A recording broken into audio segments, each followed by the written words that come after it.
Hello and welcome to the TMZ podcast. I'm Charlie Cotton. I'm Charlie Neff. Where have you been, Charlie Neff? You know, I had a couple days off, just a staycation. It's been so nice. And you had like a sick day last week as well? Yes, I did. You've been out a lot. You know what? I'm loving it. I had a very peaceful weekend. Usually I go somewhere, but this time I just stayed home. You've had a bit of drama in your personal life. Yes, with our neighbor who's now gone, and it was a very peaceful weekend. Oh, well, good. By the way, I saw yesterday's episode. What an intro for Devin Rawl. I do the newsbreaker love maker every time for Devin. Okay, what's mine? Well, I'm waiting for my intro today. Charlie Neff. Oh my God, that's terrifying. Maybe I'll think of a little thing for you. I just like the way that newsbreaker because of his job and love maker because he's a bit of a womanizer man. Is he? He's married with a kid. Back in the day, he run through him. Well, so did you. True. Whoa. Okay. By the way, speaking of love maker and shaker. What? My second year anniversary was with Johnny over the weekend. Marriage anniversary. Congratulations. Yes, 2 years. Can you believe that? I'm like not even wearing my ring. But I know, but you guys are a partnership, I feel. Oh, is that a good thing or a bad thing? I think good. Are you guys like deeply in love or just a partnership? I mean, we've known each other since high school. All right, let's move on to the stories. We're going to talk about ASAP Rocky. Yeah. Not guilty. Insane. We're going to talk about Blake Lively because she says she has witnesses who are going to help support her case. Yes. And we're also going to talk about Kevin Spacey's back in the news for something he prefers not to be in the news for. Another actor, Guy Pearce, accused him of kind of sexual stuff years back. And Kevin says, leave me out of it. Right. By the way, we are live. So if you have any comments about any of the stories, about us, questions, comments, concerns, let us know. Our amazing producer, Branson, is combing through your guys' comments, and we'll get to those at the end of the episode. ASAP Rocky was found not guilty in his criminal trial, and boy, was he excited about it. Wow. I don't think I've seen like a verdict read out and then the defendant goes like berserk. He leapt into the audience. I didn't think that you're allowed to do. I think you have to hold like some decorum in the courtroom. Yes, totally. And like you even see like security and stuff. Like they're trying to like calm him down because they're still reading off other stuff. Yeah. Like it's still going on. But wow, he was very relieved, I think is the word. And you know, some people actually the prosecutors were kind of trying to say like, you know, him bringing his kids and Rihanna there was like a play. But that's a play for anyone. Was upset about that. But then, I mean, we actually got a juror out who had mentioned like, oh, the reason we felt like maybe there was something there, but that ASAP Relly's case was like so, I don't know, not stable that there was nothing they could really do. Yeah, that was really interesting that a juror spoke afterwards and basically said that we do think a crime was committed, but we just don't really like ASAP Rally either. And we think that, you know, going by the law and the instructions we were given by the judge, we don't think that the crime met the criteria of like finding him guilty. Yeah, beyond a reasonable doubt. But they said that we did think the crime was committed. They said that something happened. They said that Rihanna had no impact on their decision-making. Yep. Which I believe. I don't know if I necessarily believe. I believe that the juror thinks that, but I think maybe subconsciously, if you think a crime has been committed, yet you're not willing to convict, there's some like muddiness that, you know, stops you from doing that. Maybe Rihanna and the kids, you know, had an effect. I mean, you don't want to like break up the family. She's coming with the 2 kids. You're thinking like, oh wow, he wants to go home to be with his children. Yes. You know, so you're might be thinking that in the back of your head, but. Yeah, look, he was facing 25 years, up to 25 years. That would have been a very, very long time. Oh, my God. Now he's free. And they went out to a restaurant last night and celebrated. I know. We got him going out in Beverly Hills, him and Riri. He said to us how amazing he feels. He's like 1,000-watt smile. Do you know what restaurant it was? Yes, but I can't think of it right now. Somewhere in Beverly Hills that I hadn't heard of before. Oh, okay. Some new restaurant, I think. But yeah, ASAP said to the jurors as they left the courtroom, "Thank you for saving my life." He talked to reporters afterwards, just like so thankful. That they were saying that Relly's the real criminal now, not ASAP. And then Riri, she went on Instagram and she posted, "The glory belongs to God and God alone. Thankful, humbled by his mercy." Do you think maybe this is like a second chance for them to, or for him, I guess, to clean up like his ways? Because he did. Because they did say, like, we believe something happened, right? They did say something happened. Yeah. They so, saw like, video maybe now he's like, okay, I have a second chance to, like, not do something like this again. I hope not so, be but part of something like this. Wasn't he caught up in something in Sweden too? Yeah, that was crazy. When Trump tried to get him back at that time. So if I was Riri, I would be laying down the law to this guy. Like, I'd be giving him a curfew. You know what I mean? Like, wives have to do this to husbands sometimes to rein them in. Oh, is that what happened to you? I mean, I need some reining in at certain times. Did Aaron come in and lay down the hammer? Less weed. Yes. Good for Aaron. And you know what women do? Our effect is we just make you a better person. We see the potential and we just push you in the right direction. Well, we as men appreciate all of your guidance. Oh, good. Aaron, I hope you're watching this or listening. Wives are the boss. Like, aren't they? Oh, I thought you were going to say wives are the bomb. Wives are the bomb. They're the boss. Like, every tribe needs a chief. And usually it's I love that. The chief of our tribe is my wife. Are you the chief of your two-man tribe? Yes. Johnny would probably say otherwise. Yeah. Okay, on to our next story.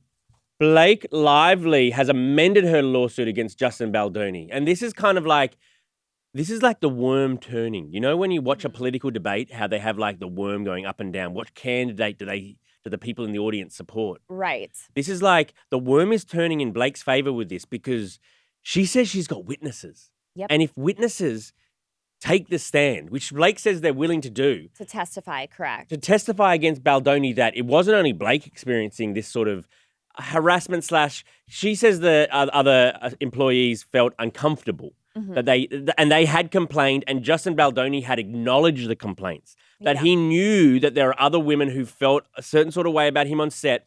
And so when Blake stuff came out, he said that she invented it, that it was out of the blue. But if what Blake is telling is the truth and there's evidence and then there's witnesses to back it up, that there had been prior emails saying, Justin, fall back, bro. Like, you're doing the most. If there's other people who kind of support what Blake was saying, that does complicate things for Justin a little bit. Yeah, and I think, kind of in his defense, I think people like in his corner and people that support him kind of say like, well, yeah, of course the cast is going to take Blake Lively's side. She's the big star. And they're thinking like, wow, maybe I can get roles in the future. But, she did originally say in her original lawsuit, she had mentioned some of the HR complaints by other people. So I remember I had jotted these down. So on page 21, I even have the page. Oh, you read the whole suit, didn't you? Yes, I did. So she had, this is her original lawsuit. She had talked about inappropriate comments between Isabella and Justin, but didn't mention that Isabella filed an HR complaint. So this was the actress that played the younger version of Blake. Basically, Blake had said that there was some like sex scene between Isabella, the younger version of her, and like the younger guy, and that they did this like sex scene or whatever. And Justin apparently had said something like, wow, that was hot. And he's like, you guys practiced that, huh? Or something. Like, and that's the inappropriate. That was like the alleged inappropriate comment. And then on page 23, it talks about how Justin told a female cast member her leather pants looked, quote, sexy when she arrived on set. And it said, for example, on one occasion that Miss Lively observed, he told a female cast member that her leather pants looked sexy when she arrived to set. When she rebuffed his comment because she was uncomfortable, rather than apologizing, he brushed it off with, quote, I can say that because my wife is here today. And then later it goes on, as a result of his behavior, another cast member lodged a sexual harassment complaint about Mr. Baldoni's gross and unwanted comments towards her and others. Interesting. Good details, Neff. Yeah. I didn't know that. Yeah, and it goes on to talk about like alleged HR complaints that apparently it claims in the lawsuit that Wayfair, the production company that Justin owns, was aware of, as well as Sony. It claimed that Sony was aware of these other HR complaints that were filed not by Blake. Wow. That is super interesting. And I feel like, both of these guys probably, Blake and Justin, probably there's a bit of truth, bit of, fibs, both of them, I mean, I think, I think there is a big difference, though, between, like, dicey comments and sexual harassment. Yeah. So it's kind of like, are there blurred lines? What do we consider sexual harassment, and what do we consider just, like, kind creepy, of flirty/creepy comments? When there was that whole voice note that came out that Justin had sent Blake, people thought, wow, how creepy, his tone and his voice. He's like talking so low to her at 2 a.m. or whatever.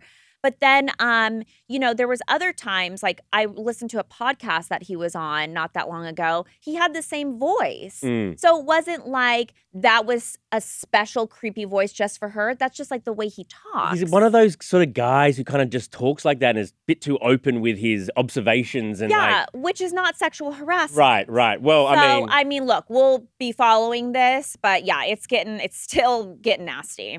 Kevin Spacey is telling Guy Pearce to grow up after Guy Pearce alleged that Kevin was handsy and targeted him on the set of their old show, LA Confidential. Pearce said, I was sort of scared of Kevin because he's quite an aggressive man. He's extremely charming and brilliant at what he does. Really impressive. He holds a room remarkably, but I was young and susceptible and he targeted me, no question. Well, Kevin's now come out and he's saying, grow up. Let's have a listen to what Kevin has to say. Guy Pearce, I've now read the comments that you made about me, and while I would have preferred not to have to play this out in the media, we worked together a long time ago. If I did something then that upset you, you could have reached out to me. We could have had that conversation. But instead, you've decided to speak to the press, who are now, of course, coming after me because they would like to know what my response is. You really want to know what my response is?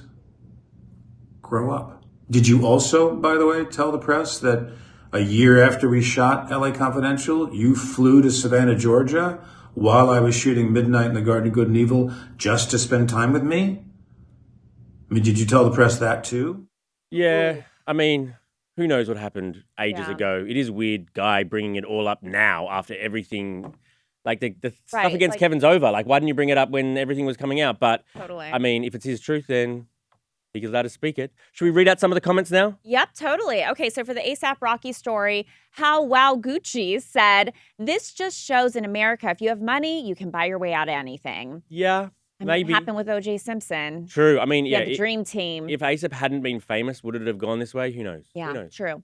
Justin said, ASAP Rocky never returns to music. He can definitely go for a linebacker the way he tackled Rihanna in that courtroom. Actually, he's just teased that he's coming out with a new album this morning. Yeah, he did. I wonder if it's going to be influenced at all by the trial. Case. I'm sure there'll be something in there. Yeah.